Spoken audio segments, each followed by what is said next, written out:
जय हिंद दोस्तों, मैं राहुल सर आप सभी का स्वागत करता हूं। आज हम लोग देखने वाले हैं क्लास 10th के एमसीक्यू जो एनसीईआरटी पैटर्न पर आधारित है।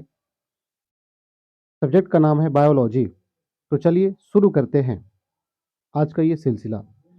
पहला प्रश्न है, पौधों में वाष्पोत्सर्जन किस भाग में होता है? जड़, तना, पत्ता, फूल। तो सही आंसर होगा पत्ता। पत्ता के द्वारा होता है।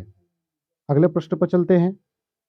अगला प्रश्न है, मानव रक्त में उपस्थित यूरिया की सामान्य मात्रा होती है। तो मानव रक्त में उपस्थित यूरिया की सामान्य मात्रा 100 mg, 20 mg, 30 mg, 40 mg। तो इसका सही आंसर होगा 30 mg होता है।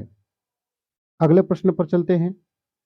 अगला प्रश्न है, श्वसन क्रिया के दौरान कितनी प्रतिशत ऊर्जा ताप के रूप में निष्कासित होती है? 20%, 40%, 60%, 80%। सही आंसर होगा इसका 20%। अगला प्रश्न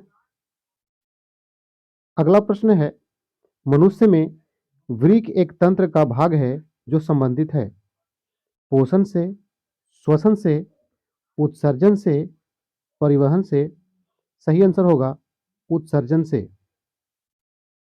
अगला प्रश्न पे चलते हैं।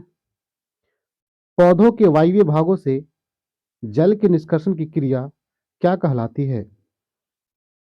परागण, निषेचन, विसरण, वाष्पोत्सर्जन। तो इसका सही आंसर होगा वाष्पोत्सर्जन। अगला प्रश्न है, वह प्रक्रम जिसके द्वारा शरीर में ऊर्जा का उत्पादन होता है क्या कहलाता है? श्वसन, पोषण, उत्सर्जन, उत्तेजनशीलता। तो सही आंसर होगा श्वसन। अगले प्रश्न पर चलते हैं।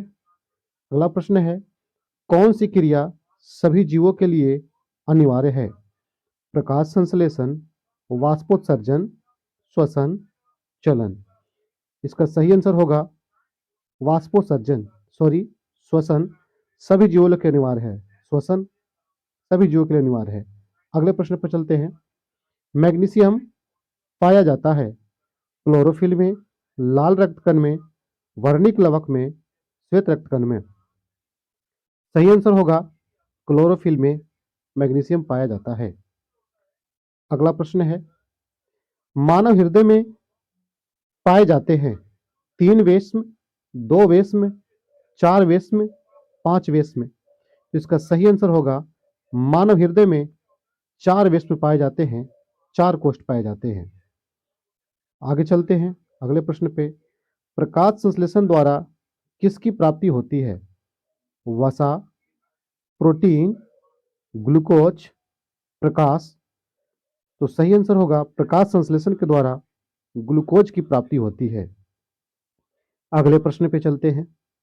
अगला प्रश्न है, कोशिका झिल्ली किस प्रकार की झिल्ली है?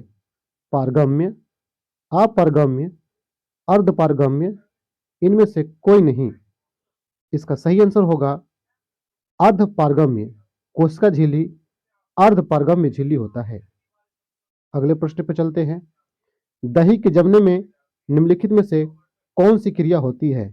अपघटन, प्रकाश संश्लेषण, किण्वन, उत्सर्जन।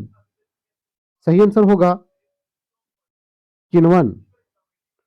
अगले प्रश्न पर चलते हैं। जीवन की उपचायी क्रियाओं के संचालन के लिए निम्नलिखित में कौन आवश्यक है? निरंतर ऊर्जा की आपूर्ति, शरीर की वृद्धि, टूटे फूटे ऊतकों की मरम्मत, इनमें से सभी। इसका सही आंसर होगा इनमें से सभी आवश्यक है। अगले प्रश्न पर चलते हैं। मानव में डायलिसिस थैली है नेफ्रॉन, न्यूरॉन, माइटोकॉन्ड्रिया, इनमें से कोई नहीं। सही आंसर होगा डायलिसिस थैली नेफ्रॉन है जो किडनी में पाया जाता है। अगले प्रश्न पे चलते हैं। मत्स्य का मुख्य श्वसन अंग है किया, फेफड़ा, गिल्स, नाक, तो मत्स्य का श्वसन अंग गिल्स है। दोस्तों, आज हम 15 महत्वपूर्ण एमसीक्यू किए। यदि आप हमारे चैनल पर नए हैं तो चैनल को सब्सक्राइब करें, लाइक करें और बेल आइकन